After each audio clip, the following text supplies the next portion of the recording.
Otra parte crucial en la redacción de un paper, qué duda cabe, que es materiales y métodos. Esta es una parte que sí contempla varios subítems, pero reitero, uno no escribe un paper de cero, es decir, no es correcto en todo caso que alguien diga no tengo nada, es decir, no tengo protocolo, tuve la base de datos, lo analicé y ya quiero el artículo de frente. Eso digamos que no es una buena práctica. Lo usual es que un trabajo de investigación pues cuente con un protocolo que es tu plan de trabajo previo y que en base a ese protocolo has ejecutado y en base a lo que has encontrado procedes a elaborar el informe final y el artículo. Pero materiales y métodos, si es que existe este protocolo, es una parte que no nos debería dar mayor trabajo. Si es que el protocolo, reitero, está bien armado. Y es que el protocolo está bien armado. Si no tienen un protocolo bien armado, pues entonces sí van a tener que requerir un poco de trabajo en esta parte. Y si nunca hubo un protocolo, sí les va a requerir un tanto de trabajo redactar esto. Entonces, vamos a entender un poco lo que es materiales y métodos. Contempla todos estos acápites. Ahora lo vamos a mostrar en otra diapositiva. Vamos a centrar. Nuevamente esta diapositiva que es el esquema de la columna vertebral de un artículo. Ahora estaríamos en la parte 2, materiales y métodos, donde lo que queremos contar es el cómo. Aquí lo que tenemos que decirles cómo es que se hizo la investigación. Por eso es materiales y métodos, ¿no? ¿Cómo? Y en este contar del cómo, en materiales y métodos, abarca muchos ítems, pero permite reproducir el estudio. Si uno ve de esto, y estamos en ciencia y decimos que es producto del método científico, una de las características del método científico es que sea reproducible. Alguien, leyendo los materiales y métodos, podría conseguir, si sigue todos los pasos y tiene el protocolo a la mano, llegar a las mismas conclusiones si es que utiliza la misma información y hace los pasos tal cual lo hizo el grupo de investigación original. Y acá se describe en detalle. Esto es una parte crucial. Acá tienes que describir en detalle el paso a paso de cómo hiciste la investigación. Y para contar el paso a paso tienes que contar varios ítems. Dentro de los ítems que se suelen contar es lo que están ahí. Nuevamente, todas las revistas no tienen exactamente la misma estructura y todos piden lo mismo de la misma forma. No. Que se parecen mucho, sí. Pero podríamos señalar que estas suelen ser las partes que nos suelen exigir las revistas y que debe contemplar materiales y métodos. Yo, cuando ya apunto a una revista, por eso es importante cuando alguien se hace una consulta, ¿no? Estás haciendo tu tesis, estoy haciendo un trabajo de investigación y está financiado por el Canon Minero en una universidad, o me he ganado un fondo concursable de Bill y Melinda Gates en Concitec, etcétera. Simplemente estoy haciendo una investigación autofinanciada. Yo mismo me estoy pagando la investigación. Cuando yo voy a redactar el artículo, no debería redactarlo a ciegas. Yo debería estar redactándolo teniendo en mente a qué revista lo voy a enviar, por lo que estamos conversando, porque en instrucciones al autor voy a tener la información de cómo quiere la revista que estructure mi artículo, cuál es el límite que me está dando para cada aspecto. Entonces, más o menos me guío. Un ejemplo muy simple. Para decimales, no todas las revistas usan punto, o no todas las revistas usan coma. ¿Qué uso, punto o coma? ¿A dónde, qué revista la quieres presentar? Pues mira, ahí la puedes ver. El formato de las tablas de todas las revistas no es la misma. Son muy parecidas y la gran mayoría tiene un formato estándar. La gran mayoría, pero no todos. ¿Cómo construyo mis tablas? ¿A qué revista quieres presentar? Pues míralas. Entonces, es importante saber a dónde quiero presentar. Pero como ahora no estamos describiendo a una revista en específico, podríamos señalar que materiales y métodos suele contemplar estas partes.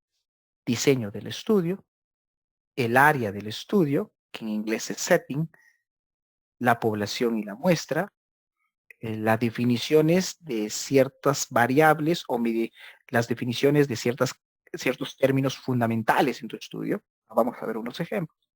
El procedimiento per se, el acápite de análisis de datos, y sueles terminar la sección de materiales y métodos con aspectos éticos.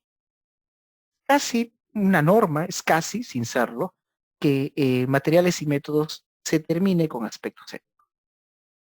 Antes de aspectos éticos es muy usual encontrar a tu análisis de datos y vamos a ver ítem a ítem y tratar de mencionar en esta hora que nos queda lo más importante que se debería redactar en cada uno de estos capítulos. Por eso que abajo les señalo, no siempre estarán en las mismas secciones, esto depende del tipo y características del estudio realizado, depende de la revista en la que vas a presentar, pero es un buen paraguas sobre el cual podemos basar.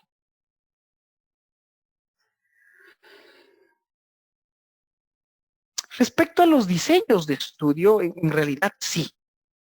Y ahora no lo voy a hacer, pero les voy a presentar conjuntamente a la doctora, le voy a facilitar una presentación de diseños de estudio para que lo puedan revisar ya por su cuenta, ¿no? Igual que les voy a pasar algunos enlaces para complementar un poco esta ponencia. Pero si hablamos de diseño de estudio, a veces hay más de una manera de decir las cosas. Ejemplo, yo podría trabajar con historias clínicas y me voy a basar en hablemos de COVID. Voy a revisar las historias clínicas de todos los pacientes con COVID que se han hospitalizado en la región Tacna y parto, ¿no? Desde el 1 de abril como fecha de partida y pongo mi punto de corte al todo noviembre, al 30 de noviembre. Se acabó. Y ahí hice mi punto de corte. 1 de abril al 30 de noviembre, todos los pacientes hospitalizados en la región Tacna, les voy a hacer una descripción tanto de las características clínicas, sociodemográficas u otras. De acuerdo. ¿Qué diseño podría ser ese? Alguien podría señalar y mencionar, es un estudio observacional, porque experimental no es ni hablar, es observacional, y sigo, y esto ya sucedió, por lo tanto es retrospectivo, yo puedo decir estudio observacional, retrospectivo, voy a hacer análisis, voy a buscar factores que se asocian a la muerte de los pacientes que se han hospitalizado, voy a hacer una regresión logística, por lo tanto es analítico y voy a buscar asociaciones y relaciones. Ok, es un estudio observacional, retrospectivo, analítico, y yo puedo contarlo de esa manera. Pero alguien podría hacer, y no está mal, y podrías decir, no, yo voy a coger otra clasificación mucho más simple. Es un estudio observacional de fuente secundaria. ¿Y por qué de fuente secundaria? Porque yo no estoy trabajando directamente con la persona, ya estoy trabajando en una fuente que es producto de lo que se hace en el hospital o en las clínicas donde se han atendido estos pacientes, pero que es un registro al fin y al cabo, son registros médicos y me voy a basar en ellos, es una fuente secundaria. Entonces, en un estudio observacional de secundaria, pues sí, también es válido. Y yo puedo contar, mientras que la clasificación que estoy utilizando sea coherente, no significa que hay una sola única forma de decir las cosas. Mientras esta, ojo, sea coherente, o sea, respete las clasificaciones que se puedan mencionar. Porque pueden decir que es una investigación operativa, que es un estudio bibliométrico. Cuando es una revisión sistemática, suelen decir simplemente es una revisión sistemática y ya. No están haciendo ese esfuerzo de decirte que es observacional, que es analítico, tipo revisión sistemática. No suelen hacer eso. ¿Verdad? Decir que es una revisión sistemática, secas, puntual. Por ende, que este acápite hay más, un poquito de libertad, pero dentro de todos los posibles formas de clasificar una investigación.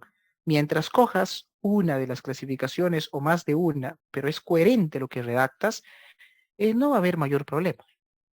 El punto es que muchas veces dicen cosas que ya no tienen sentido.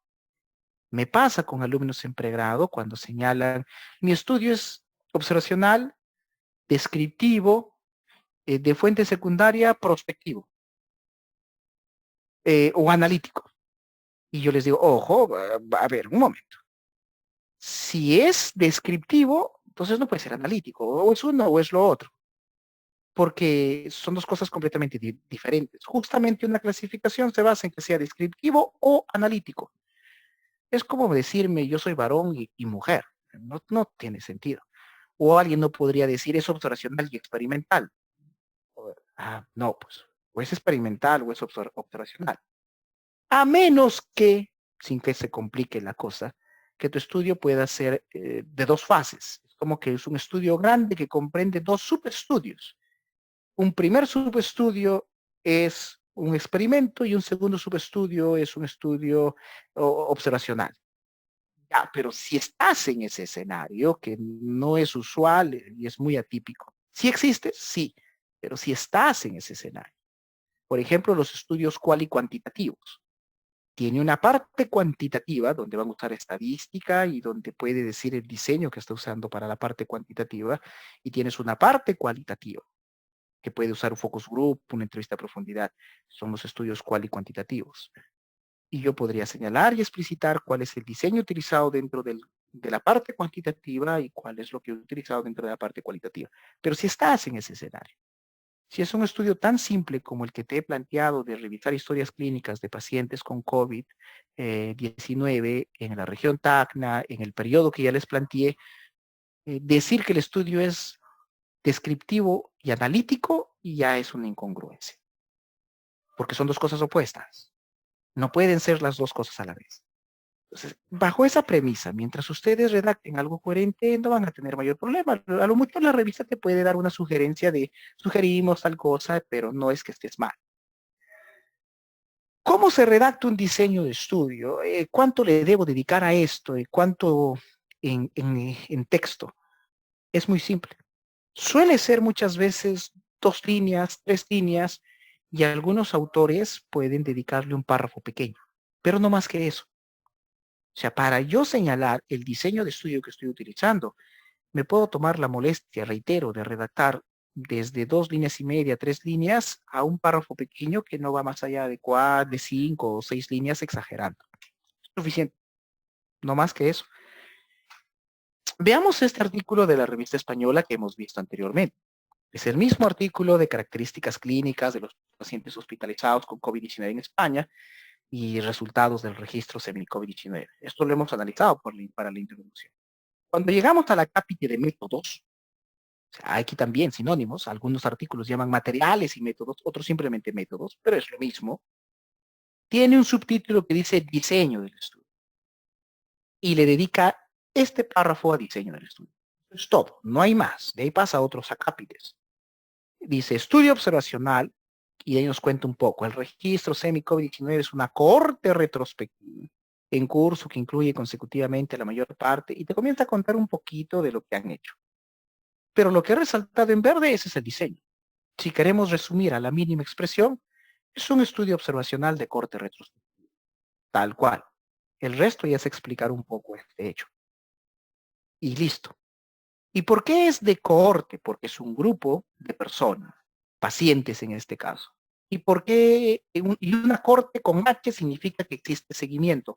Claro, los han registrado desde que ingresaron al hospital y van a seguir al paciente hasta su desenlace. Algunos morirán, otros serán dados de alta, los han seguido. ¿Y por qué retrospectiva? Porque este seguimiento ya sucedió. Yo cuando haga el Sí, no, estamos estudio, pasando. yo cuando haga el Tiene también, estudio, tiene razón. hay un audio, si pueden cortarlo.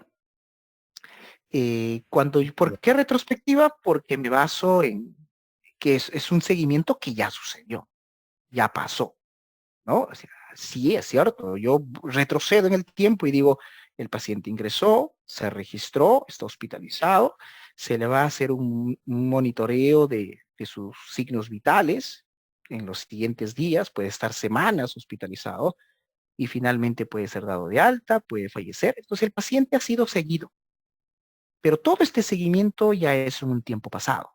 Por eso es una corte retrospectiva, cuyo sinónimo es corte histórica. Pero eso es discutir un diseño. Pero cuando lo plasmen en un paper, el diseño del estudio es corto. No le dedico mucho. Acá se ha explayado y ha hecho un párrafo corto en este artículo español. Pero si vamos al artículo, esto por ejemplo de Tebe, el mismo que usamos para el ejemplo de la introducción, de los factores socioeconómicos y los factores de comportamiento que se asocian al diagnóstico tardío de tuberculosis en Lima, Perú, podemos nosotros notar que le dedican un subtítulo para tres aspectos. El diseño del estudio, 15. el setting viene a ser el ámbito, si el ámbito geográfico o el lugar de estudio, ese es el setting, y los participantes, que en este caso puede ser un sinónimo de población y muestra. Pero para el diseño del estudio, lo único que nos dice en 2015, se realizó, ¿qué cosa? Un estudio observacional, cross-sectional, que viene a ser, para su traducción, transversal. Y eso es su diseño. En pacientes de TB, en Lima y Callao, Perú. Después, lo que ya viene de ese punto y seguido, porque nos dice, este es uno de las poblaciones más densamente pobladas en el país, que comprende 50 distritos, etcétera, etcétera. ¿Qué cosa está haciendo ahí? Describiendo el ámbito del estudio, setting. Y más abajo te contará un poco de la población de los participantes. Pero el diseño solo le dedicó 2 líneas y medio, es mucho. Desde en 2015 y termina en Perú, punto. Ese diseño te lo contó en 2 líneas y media. Ya está. Y si resumimos nuevamente a la mínima expresión, es un estudio observacional de corte transversal. Punto. Se acabó. Tal cual. Entonces, cuando ustedes cuenten en un paper el diseño, la precisión es importante. No les quiero decir con esto que solo tienen que dedicarle 2 líneas o 3 líneas, porque les puedo mencionar que hay algunos autores que así lo hacen, pero tampoco tienes que extenderte mucho. Un párrafo corto es más que suficiente para decir el diseño de estudio que estás utilizando. O por ejemplo, este otro paper de la cual soy autor. Esto ha sido publicado en el año 2019. Es un artículo donde se basa de la encuesta demográfica, es un análisis de la ENDES. Y cuando uno va a la parte de materiales y métodos en diseño de estudio, se cuenta en eso. Realizamos un estudio de fuente secundaria basado en la ENDES del 2017, encuesta poblacional. Y después ya se cuenta el muestreo. Se acabó, eso es todo.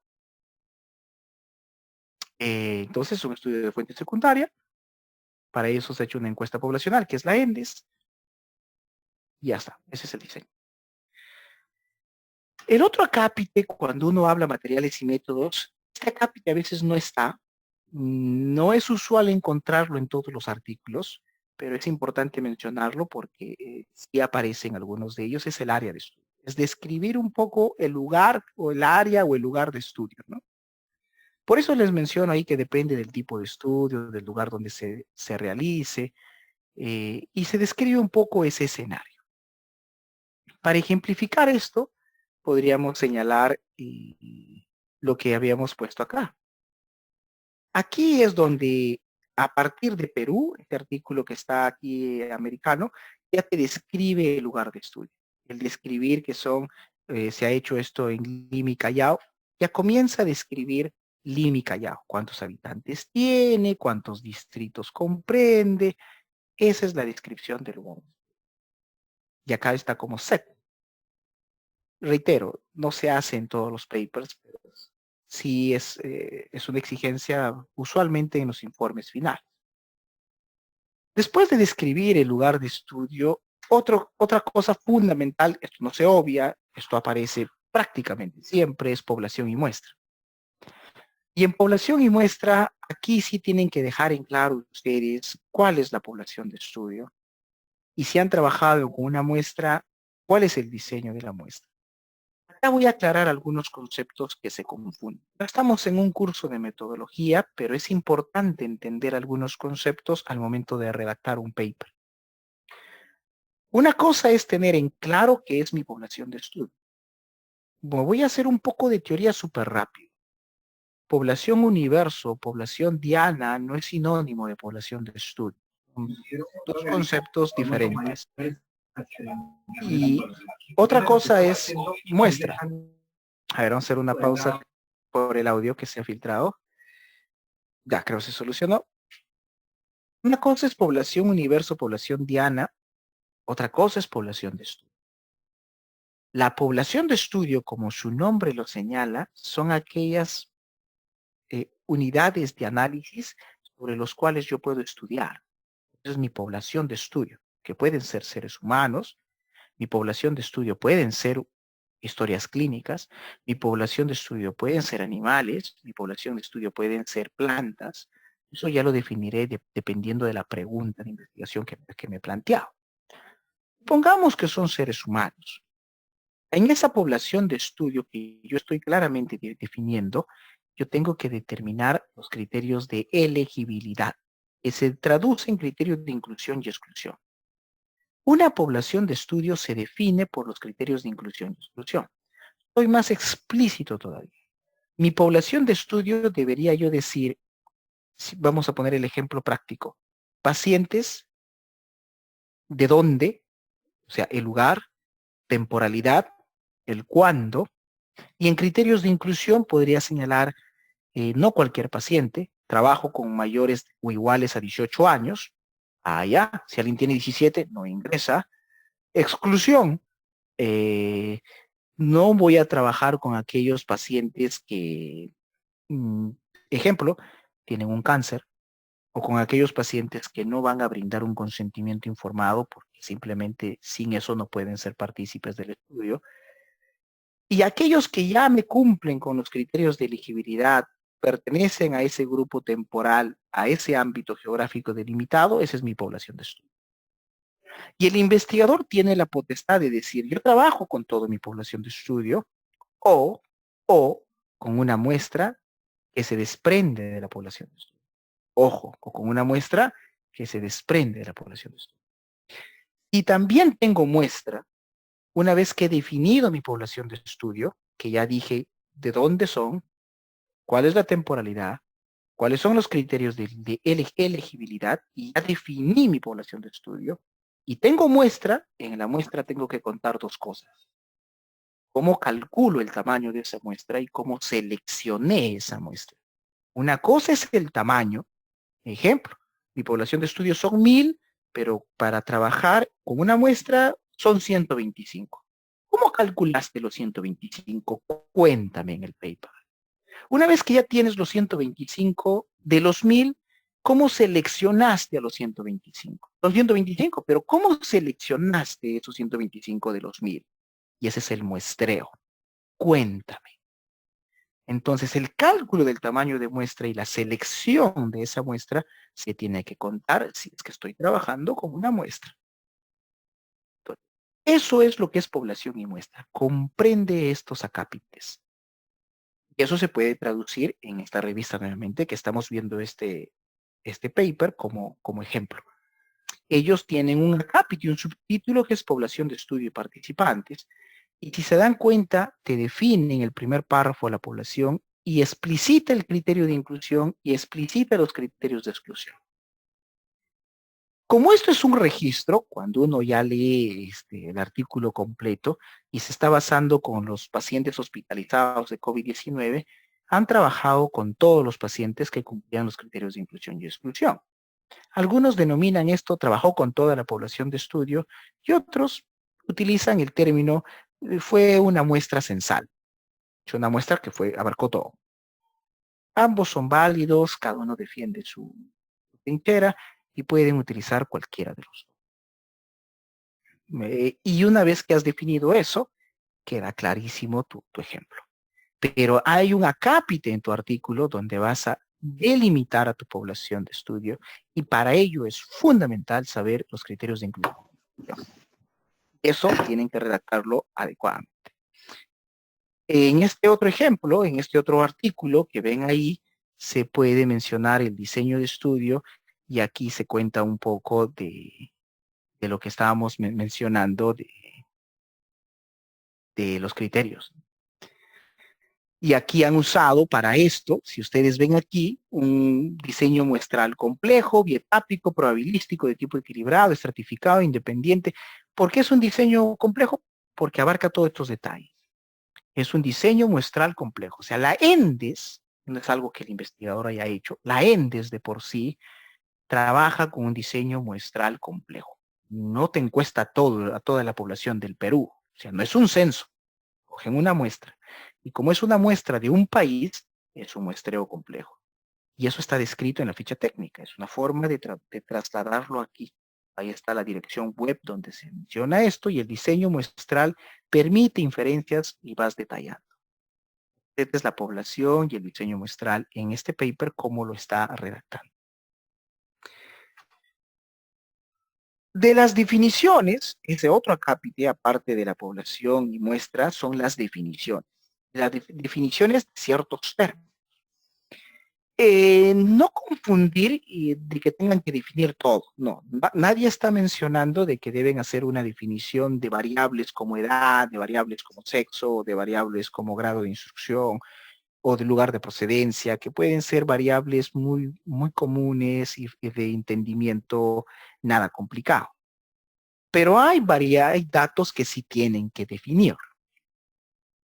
Por ejemplo, en este artículo que lleva por título el resultado del tratamiento de tuberculosis y factores que se asocian a este resultado en pacientes que tienen la coinfección TB-VIH en hospitales públicos de Harar Town, en el este de Etiopía, y es un estudio retrospectivo de 5 años. Ellos tienen que definir el resultado del tratamiento. ¿Y a qué le llaman un resultado del tratamiento de TB? ¿Qué pasaría si el autor habla de éxito del tratamiento antituberculoso y en el artículo dice éxito? Vas a sus tablas, dice éxito del tratamiento, llega la discusión, habla de éxito del tratamiento, uno lee el resumen, habla de éxito del tratamiento, y el lector dice, ¿y a qué le considero éxito del tratamiento? Me leí todo el artículo y en ninguna parte del artículo explicita cuándo hablamos de éxito. ¿Será éxito cuando se curaron? ¿Será sinónimo éxito del tratamiento a ser curado? Entonces, para dejar en claro eso, y cómo se puede prestar a confusión, el investigador hace un acápite, un subtítulo, dice definición de términos. En este caso, la definición del resultado del tratamiento. Para este paper, ojo, este es un acápite que no se suele hacer en todos los papers. Cuando la merita, se hace. Y define, no es que es algo que ellos hayan hecho de manera subjetiva, citan las fuentes, la referencia 20 y 21, y terminan definiendo cuándo es curado, cuando hablan de un paciente curado, cuando hablan de un paciente que completó el tratamiento, un paciente que falló el tratamiento, alguien que falleció, alguien que se perdió en el seguimiento, cuando es no evaluado. Y después hay otra forma de categorizar el resultado del tratamiento en dos términos. Cuando hablas de éxito del tratamiento y cuando dices que tienes un resultado pobre. Y bien claro señala que aquí en el éxito tienes un resultado exitoso si el paciente son curados, para eso ya te definió previamente que es un curado, es curado, o completó el tratamiento. Y como ya tienes previamente la definición de completar, ahora sí te queda claro que es éxito del tratamiento. Yo voy a mencionar que tengo un resultado exitoso si el paciente se curó o si el paciente completó el tratamiento. Pero si no hubiese hecho esta precisión los autores, hubiese sido complicado que un lector entienda todo eso. Ya esto sí es más complicado para que su sentido común le diga las cosas, porque simplemente éxito del tratamiento alguien lo puede entender curado. Y no solo es curado, abarca más cosas. Cuando estés en ese escenario, es bueno explicitar y citar la fuente bibliográfica que respalda lo que estás explicitando. Esto es un ejemplo de cómo hace este paper lo que estoy mencionando. Y los procedimientos en sí, ya aquí sí detallas el paso a paso. En estudios experimentales se detalla la intervención. En el procedimiento en sí, como tip, si has usado un cuestionario, pues cuéntame sobre tu cuestionario.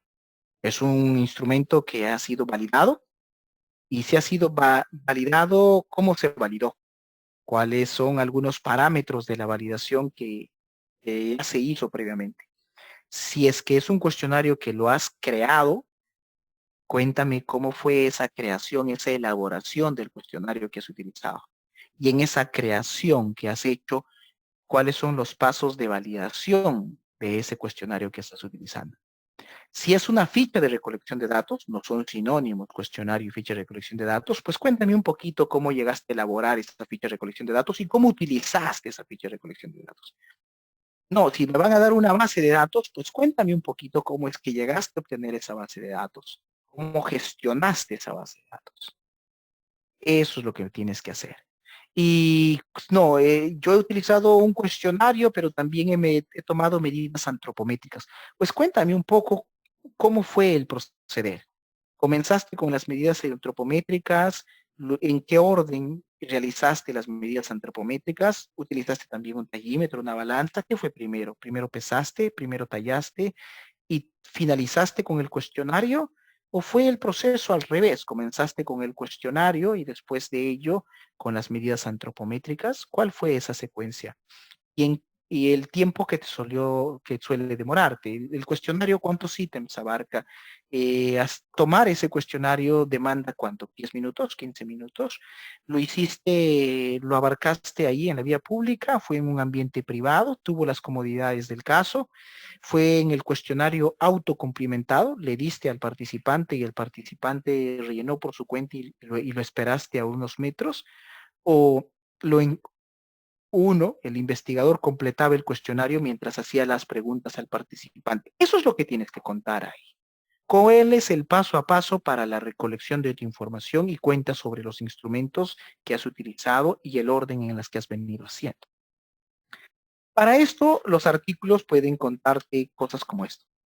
Por ejemplo, el artículo de la revista española habla, ellos han usado un registro, ¿no? Nos queda claro que es el registro Semicovid 2019, pues nos hablan un poco del registro, información del registro. En la primera columna que ven, les cuento un poco de esa información que hay en el registro, cómo se recogió la información de ese registro y te cuentan un poco cómo se llegó a recoger la información y cómo se gestionó la gestión propia del estudio en ese registro.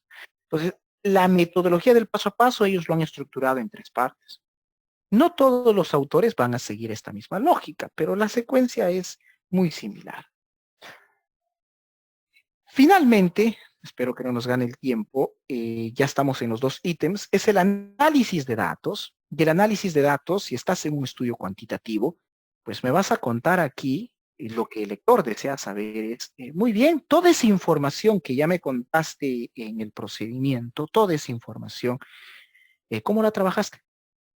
¿Qué es lo que se hizo con esa información? Y si la gran mayoría de nosotros estamos en estudios cuantitativos, pues vamos a dividir el análisis en 3 grandes grupos, ¿no? ¿Cuál fue el análisis descriptivo que hiciste? ¿De qué variables para obtener qué? Cuéntame un poquito eso. ¿Cuál fue el análisis bivariado que hiciste? ¿Buscaste algún tipo de asociación bivariada? Ok. ¿Y cómo lo hiciste? ¿Entre quiénes buscaste asociación y para qué? Y finalmente, tal vez hiciste algún modelo de regresión. ¿Cuál fue ese modelo de regresión? ¿Logístico, Poisson, Cox, binomial, negativa? ¿Cuál fue el que utilizaste? ¿Quién fue tu variable desenlace? ¿Quién es tu variable independiente y para qué hiciste eso? Eso es lo que tienes que contar en análisis de datos. Usualmente, dependiendo de la complejidad del estudio, vas a detallar más cosas. Cuando el estudio es más simple, más sencillo, pues me puedo quedar en un análisis descriptivo y quizá en un bivariado. Si el estudio es más sencillo, un análisis descriptivo es más que suficiente, pero puedo contar varias cosas. Finalmente diré cuál fue mi p-valor que he utilizado o el alfa, con qué paquete estadístico lo hice, de qué versión es ese paquete estadístico. Ya son cosas con las que puedo terminar de cerrar este acá. Si no tienen mucho conocimiento de estadística, les sugiero que la cápita de análisis de datos reciban el apoyo de su asesor que corresponda a los que son alumnos de pregrado. Y si son docentes y no tienen por qué saberlo todo y sienten que en esta parte requieren de un apoyo, incluir en el grupo de investigación a alguien que tenga conocimientos de estadística es importante para que pueda redactar no solo el acápite de análisis de datos, sino para que les ayude a redactar el diseño muestral que pudieron haber utilizado y les haga las tablas y las salidas de sus resultados, ¿no? En esta revista española, por ejemplo, cuando ellos hablan de análisis de datos, le dedican este párrafo. Recordemos, ellos solamente ven las características clínicas, o sea, no es un estudio tan complejo, por ende dice, se analizan datos demográficos, clínicos, epidemiológicos, de laboratorio y de imagen diagnóstica de los pacientes participantes, así como su evolución clínica. Las variables cuantitativas requieres conocimiento de metodología. Cuando es una variable cuantitativa, cuando es una variable categórica, se expresan las cuantitativas como mediana, acompañado de rango intercuartil. Las variables categóricas se expresan como frecuencias absolutas. La mortalidad se expresa como letalidad. Y eso es lo que van a hacer. Y todos sus resultados, cuando lleguemos a la ponencia de la próxima semana de resultados, vamos a retomar esta parte del análisis de datos y van a ver que lo que dicen aquí está en sus resultados. Hay una coherencia. ¿Cuál es un error común? Que alguien me cuente solo esto, solo lo que ven en pantalla, pero curiosamente cuando vamos a resultados me presentan pruebas estadísticas con chi cuadrado, con t de Student, y me puedan presentar hasta una regresión logística y no me contaron nada en análisis de datos respecto a ello. Eso sí es un error. Si es que lo que hay es lo que ven, este párrafo, sus resultados tienen que ser coherente y respecto solo a esto. No debe haber pruebas estadísticas. No debe haber modelos de regresión, porque no me lo has descrito. Y van a ver que el artículo es coherente con lo que señala. Cuando los estudios son más complejos, por ejemplo, en este estudio de la ENDES, de la cual participé, el análisis estadístico puede ser como lo que están viendo. 3 párrafos donde te cuentan todo lo que ha hecho. El primer párrafo de análisis descriptivo, el segundo párrafo y el tercero ya de lo que viene a ser el análisis multivariado, si ven el segundo párrafo y el tercero, cuáles fueron las consideraciones para un muestreo complejo como utiliza la ENDES. Entonces es un análisis mucho más detallado porque el estudio lo amerita. No quiere decir que el previo esté mal. O sea, no, y en el previo solo me hizo un párrafo pequeño, está mal. No, para las necesidades del paper, para lo que va a presentar es más que suficiente lo que dice. Pero en este paper tengo que contarte todo esto, porque es lo que se va a hacer. ¿A qué así presento intervalos de confianza? Como señala en el segundo párrafo. Te voy a reportar otros ratios ajustados. Y te estoy diciendo, y ojo, cuando veas mis tablas te dije que los iba a reportar. Te estoy diciendo que he hecho un análisis de muestreo complejo y que he tomado en consideración estos acápites que ves ahí. Y es porque lo voy a hacer y te lo voy a reportar. Eso tiene que ser coherente. Finalmente, aspectos éticos, que con lo cual se cierra materiales y métodos, es lo último, no deben menospreciar a este aspecto. Algunos creen que este es el acápite, ya, eso sí, no hay mayor problema. Hay algunas consideraciones, no es complicado, pero aquí uno tiene que señalar las aprobaciones, todas. Usualmente, a veces hay estudios que son aprobados por el comité de una universidad y también son aprobados por el comité del hospital donde van a hacer el trabajo. Si tiene 2 aprobaciones, las 2 aprobaciones y con nombre y apellido de los comités de las cuales han sido aprobadas. Y a pesar, además de las aprobaciones, se cuenta con autorizaciones o permisos, señalar que hubieron permisos, que hubieron autorizaciones para acceder a algún lugar, para obtener una información, para lo que fuera. Explicitar cómo se manejó la confidencialidad de la información. No es lo mismo confidencial que anónimo. Anónimo es nadie sabe quién es. Confidencial es yo sé quiénes son, simplemente que mantengo reserva de tus datos. Usualmente lo que se hace es eso, la confidencialidad del participante y cómo estoy manteniendo ello. Si hubo o no un consentimiento o asentimiento informado, contar un poco ese aspecto y cómo se manejó la información. Eso va en aspectos éticos, de manera resumida. ¿Cómo lo hicieron en este paper? Miren todo lo que ha redactado el artículo de la revista española en aspectos éticos. En la primera mencionan que van a respetar todas las regulaciones que tienen en España respecto para esta investigación, señalan exactamente eso. En el segundo, explícitamente dicen que tienen la aprobación del Comité de Ética de Investigación de la provincia de Málaga, están explicitando que tienen la aprobación de un comité. En el tercero, hablan de nuevamente que ha sido calificado como estudio observacional no, y otro ha sido calificado por una institución española. Se solicitó a los pacientes el consentimiento informado. Miren, los pacientes se les dio consentimiento informado y cuando no fue posible, te explicita y finalmente se seguirá la iniciativa de STROP. ¿no? Y ahí tienes, si te das cuenta, aspectos éticos no es que lo puso en 3 líneas.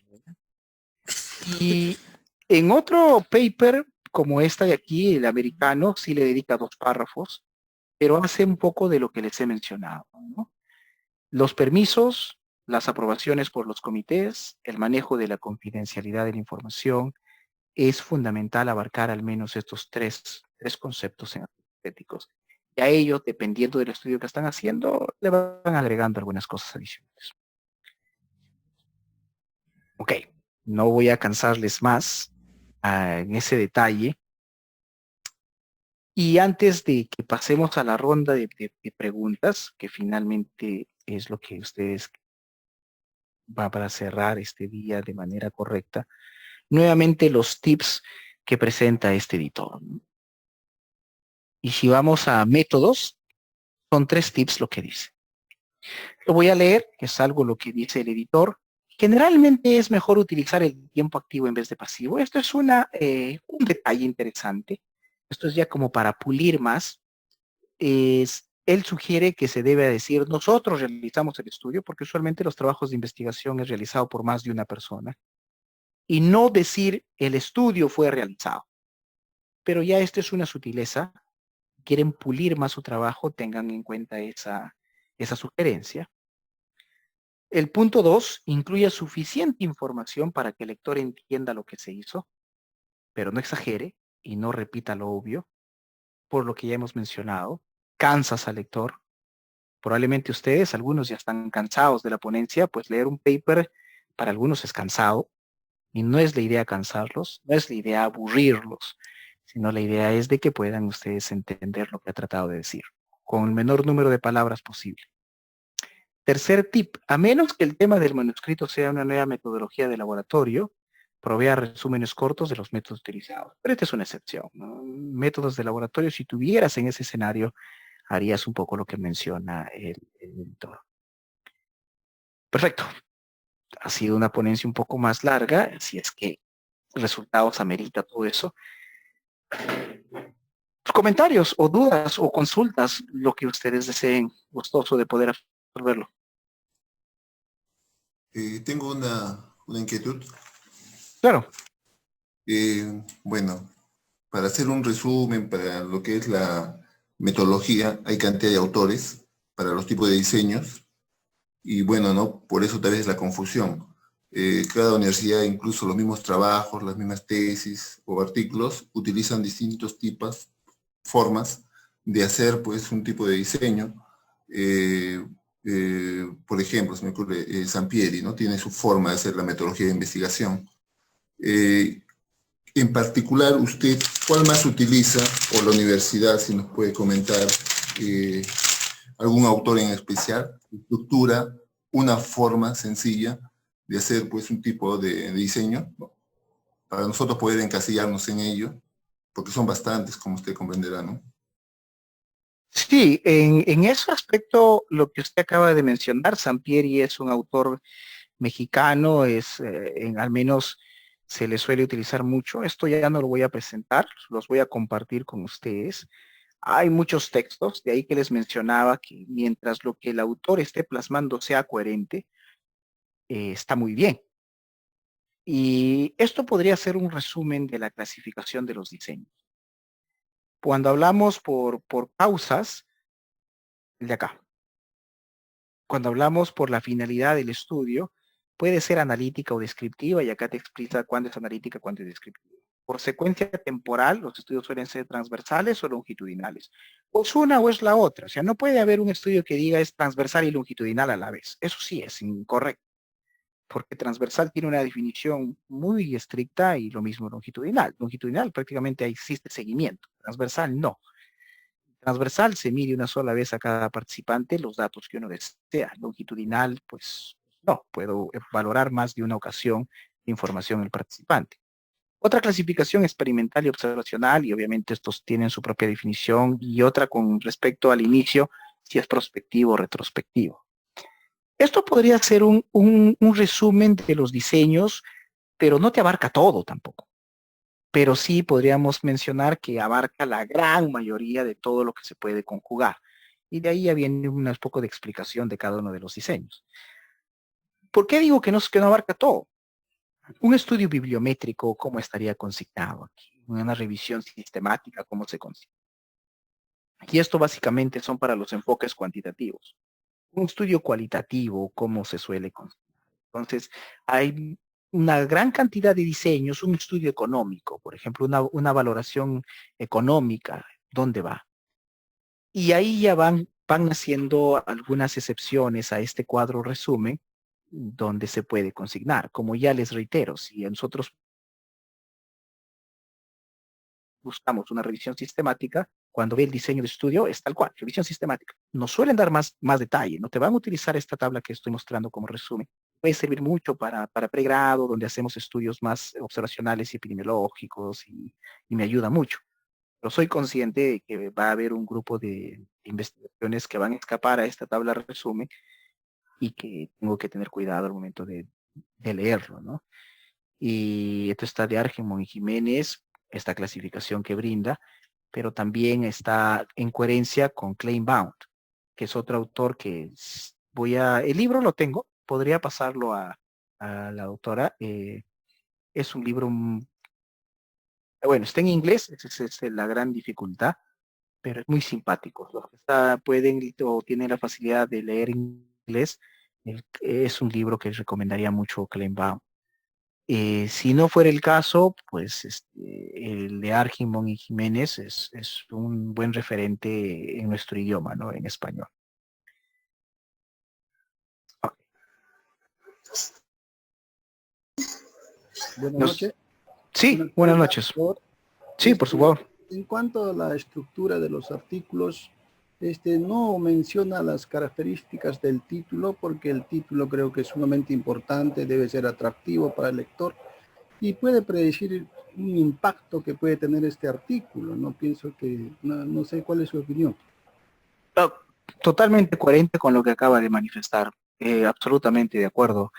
El título no es algo que se haga muy a la ligera, tal cual usted manifestó. Es lo primero que uno, cuando va a una base de datos de artículos científicos, lo primero que vamos a ver es el título. Y si el título capta la atención de quien está buscando la información, el siguiente paso será probablemente la lectura del abstract. Y si en el abstract o el resumen el lector considera que la cosa está interesante, descargará el paper y lo tendrá como texto completo. Pero la primera ventana es el título. Como me respondí al término de la primera sesión y a la pregunta que hizo María Torres, lo que les puedo señalar respecto al título es que en el título es algo conjuntamente con el resumen que se suele redactar al último. Es por eso que lo vamos a ver en la tercera semana.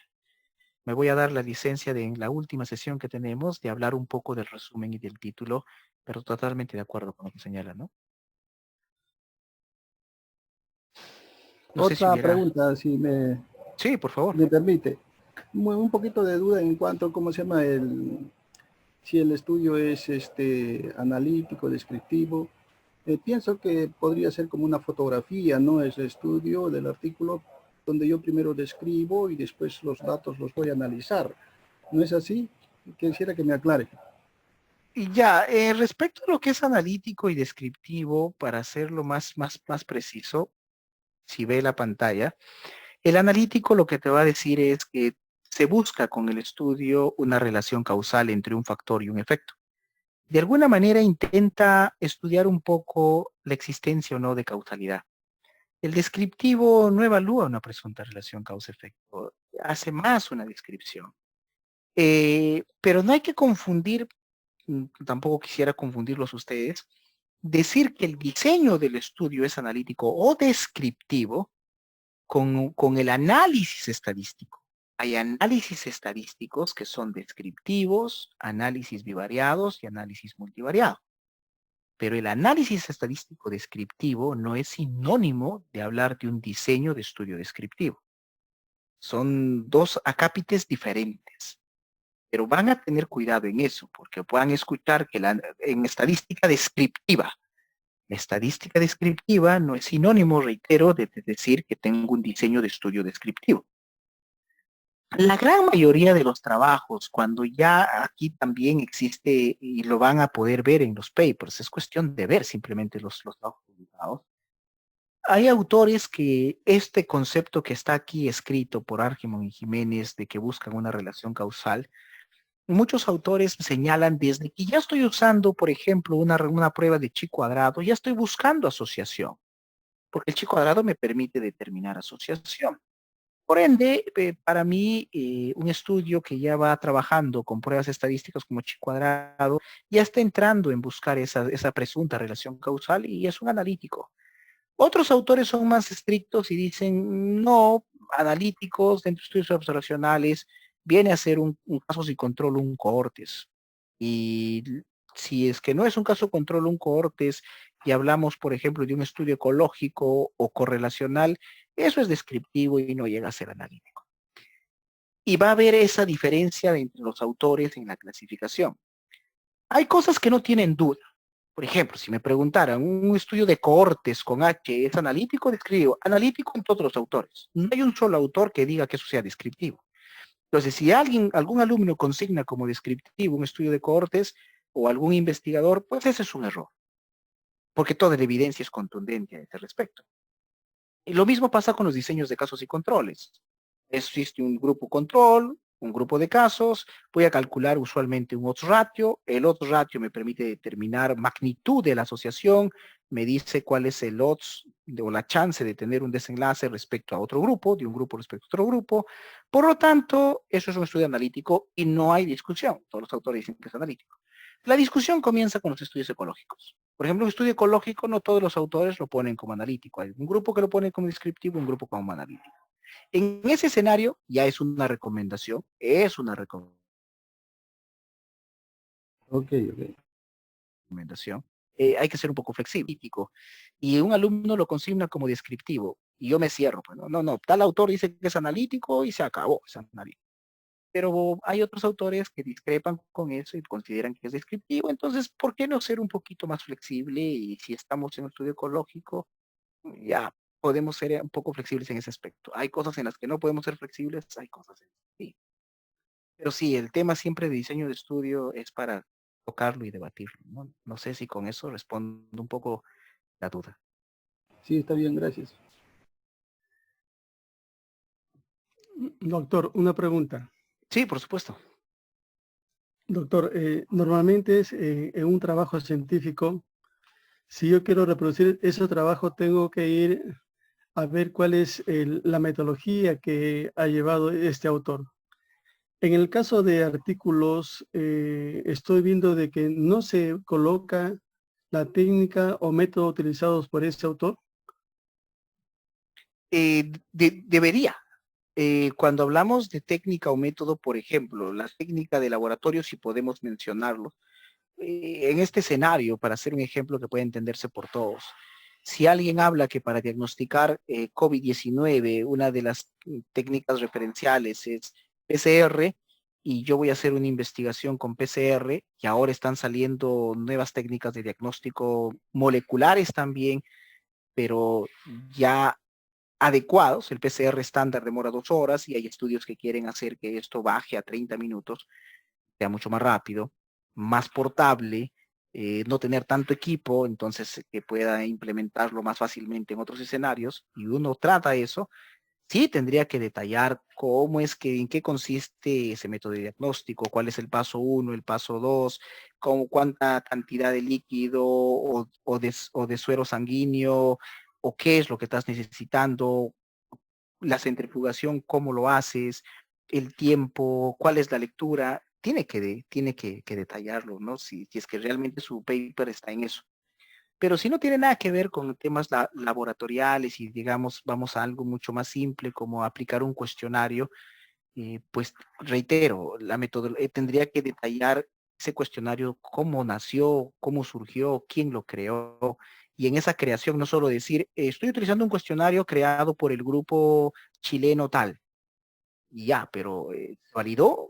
Y está validado para la población en la que quiero estudiar.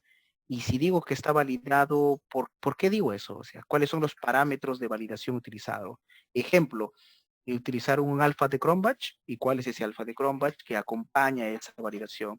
Hubo un análisis factorial. ¿Qué análisis respaldan a ese instrumento que ha sido validado? Una vez que cuento el hecho que ha sido validado, también debería contar cómo lo apliqué. ¿En qué consistió la aplicación? ¿Cuál fue el paso a paso de cómo yo apliqué ese cuestionario en el ambiente, tiempo, de lo que les comentaba un poco en la ponencia, ¿no? Eso es lo que debería detallarse en el procedimiento y dependerá de cada estudio. Una cosa es estar en un cuestionario, otra cosa es hablar de una prueba, diagnóstico, otra muy distinta es que no utilicé ni un cuestionario y me voy a una base de datos como la ENDES que les he presentado y yo lo que voy a contar un poco lo que hizo el INEI, no lo que yo hice, porque ya estoy con la base de datos. El INEI pone a disposición la base de datos para que pueda ser analizada, pero lo que yo podría contar es lo que el INEI hizo y después dónde yo engancho y qué es lo que yo hago ya. Pero cuento un poquito desde el INEI y paso a lo que yo hice. Entonces, cada estudio tiene un poco su particularidad porque va a depender de qué quiera responder. Doctor, gracias. Otra pregunta, doctor. Sí, por supuesto. Si yo quiero aplicar, por ejemplo, una ficha o una encuesta en una población, ¿esta ficha o encuesta tiene que ser validada por expertos? Ya, ahí hay una diferencia que les hice también en la presentación. Una cosa es un cuestionario, digamos, que mide depresión, un cuestionario que pueda medir ansiedad, un cuestionario que pueda valorar conocimientos, y yo puedo decir que tiene conocimiento alto, medio, bajo, donde sí requiere un cuestionario. Y otra cosa es señalar que yo simplemente voy a ir a una historia clínica y voy a recoger información de la historia clínica. Y para eso yo no necesito un cuestionario, yo no encuesto a nadie. Voy a la historia clínica y no me voy a llevar la historia clínica. Lo que voy a hacer es sacar la información que requiero de la historia clínica. Para eso, el nombre correcto es una ficha de recolección de datos. Y es eso. Lo que tengo es una ficha que me permite recolectar datos. Pero ya no estoy, y esa ficha de recolección de datos no me sirve para valorar cosas como si lo hace un cuestionario, ¿no? Por ejemplo, para valorar el síndrome de Burnout o el síndrome del quemado, pues hay un cuestionario, ¿no?